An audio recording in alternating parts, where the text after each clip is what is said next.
Chahi ani makai tangai ribi pik libi nupi macha amada sexual assault chathakibagi mara leire laukthokraba chahi humfuga mari suraba ningthaujam chawba lupa lakh amagi fine ga loinana chahi mari jail da leiduna awaba thabak sunana ba chairak pikre kumja lising ani taraga mapan gi December da thokiba thodok asigi matang da lokhatkiba special trial POCSO case number 06 of 2024 ki hearing 2025 ki August kunga taret amasung September taraga mathoida Special Judge R.K. Memcha ki court ta hearing chatharaba matung ngarang judgment amasung order laukthokuna ningthaujam chawba hariba miyoi asi POCSO Act 2012 ki under section 18 section 6 ki makhada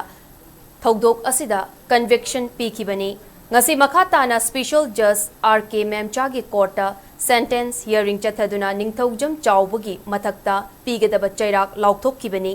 ngasi sentence hearing laukthokpa matam asida hojik chahi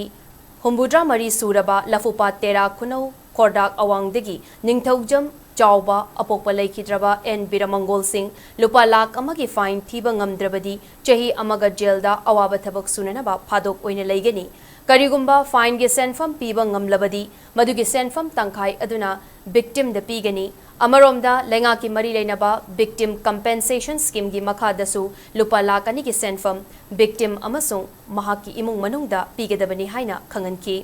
ningthaujam chawba kumja lising ani taraga mapan gi December taraga humdoida custody remand piduna English ani kun gi October taraga mapan fauba leirak khibana hairiba matam asi mahaki fadok ki matam dagi kakthagani haina court na thamki